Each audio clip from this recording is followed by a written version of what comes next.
as Knopfler brings to light long-standing rivalries, feuds, and wounds that never healed. His remarks permanently end any chance of a poor reunion. The band was torn apart by a whirlwind of egos, betrayals, and resentment that lay behind the slick guitar licks and arena songs. Knopfler was left to bear the burden of both his personal troubles and the group's legacy. Imagine it, Deptford, London, 1977.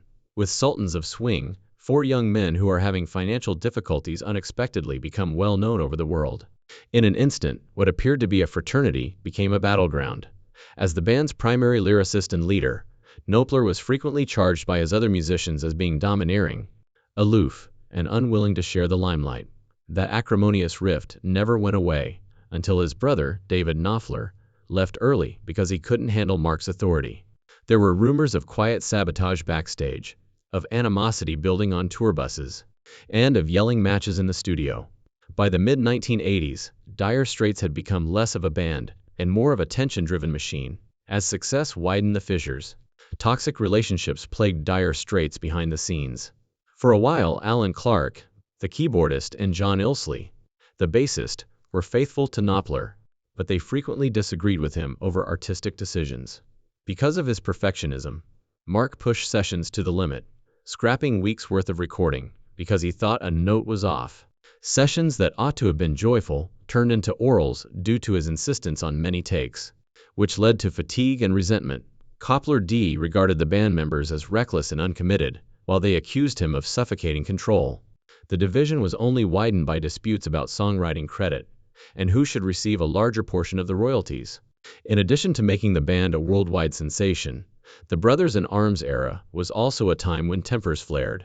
While Knopfler insisted on rigorous discipline and subdued professionalism, certain members desired the delights of fame, extravagant parties, excess on the road, and breaks from the grind.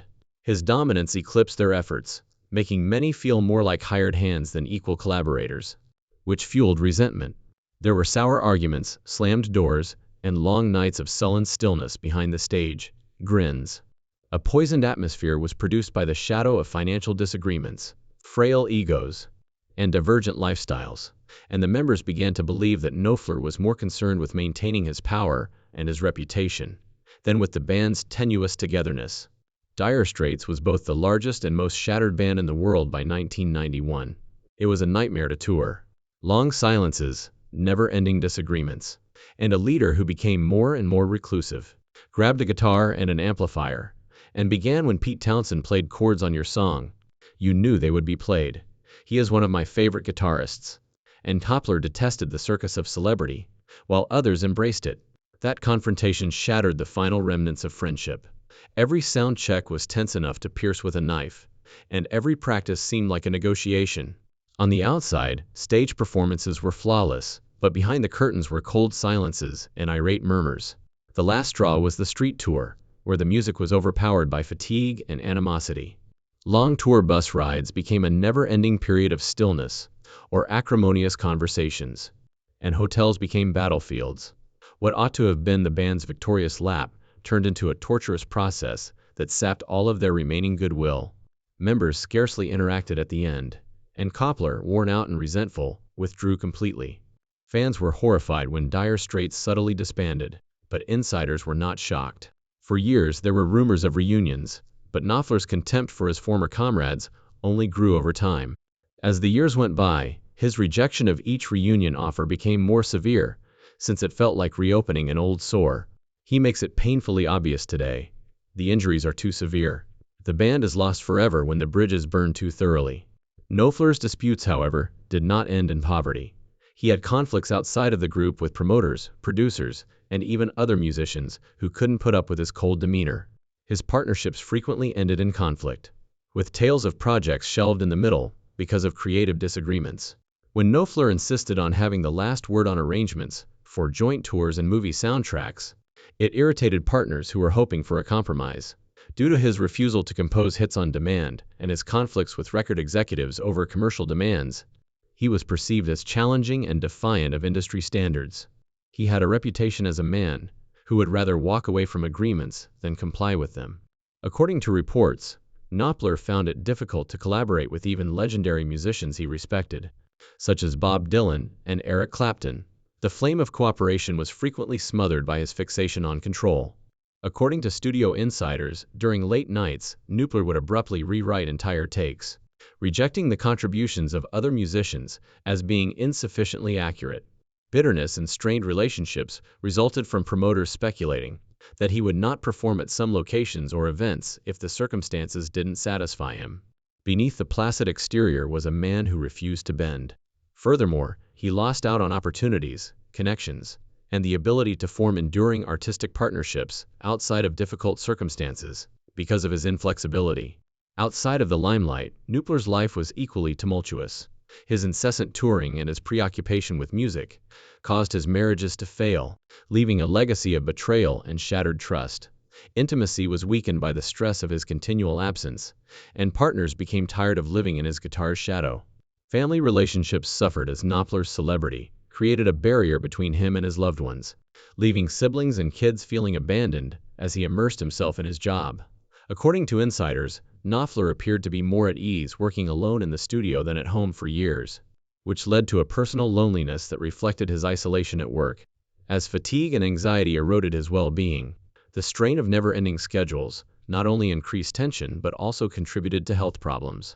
Arguments over royalties, sour investments, and the ongoing stress of managing fame's riches were all exacerbated by financial issues. Friends remember a man who appeared to be confined rather than liberated by his achievement. Millions of people admire this celebrity, but behind closed doors, they struggle with emptiness. His own private life was characterized by conflict, alienation, and the conscious recognition that his songs depicted a warmth he could not always experience. This was true for a guy who sang of everyday life with poetic grace. Knopfler is frequently viewed by fans as the reluctant star. However, the man behind that persona is troubled by the prosperity he brought about. Straits was always burdened by his enormous fame, and the shadow of the band he disowned hung over every solo career endeavor. Every studio, interview, and stage he attempted to navigate alone was haunted by the ghost of his brothers in arms. Although his skill was lauded by critics, they also pointed out his icy manner, his inability to let the past go, and the feeling that he was constantly reflecting on the past, with a mixture of remorse and rage. Knopfler carried nostalgia like a chain, rather than embracing it. Every time fans demanded a reunion, old scars from his brother David, unresolved arguments about royalties, and the resentment of lost friendships came to the surface. His guitar playing became legendary, but the isolation of those broken relationships persisted. There was no doubt about his status as a superb musician, but the rumors that circulated about him described a man who was incapable of forgetting or forgiving. When you think about it, most artists find solace in their past. For Knopfler, however, the past was a battleground that would not go away. He was reminded of the gravity of grave circumstances with every new record, and every honor just served to emphasize the silence of those who had previously supported him. The story of Severe Straits is not one of sentimental reminiscence, but rather one of broken relationships, silences, and a shadow that still hangs over his legacy. Knopfler has made it indisputable today. Poor people will never get back together. It is impossible to reverse the sting of sibling rivalry, the wounds from band conflicts, and the burden of personal hardships. It is heartbreaking for fans. For Knopfler, however, it is freedom. He's had enough of the incessant queries from reporters, the rumors of potential tours, and the offers of millions on the table. Those memories are not riches to him. Rather, they are ghosts that follow him everywhere. The stage they used to share is poisoned ground in his opinion, a place where brothers fractured and trust was betrayed. Consider the devotees who envision comrades in arms, making a final appearance, or the magic of money for nothing. Knopfler writes it off as fiction.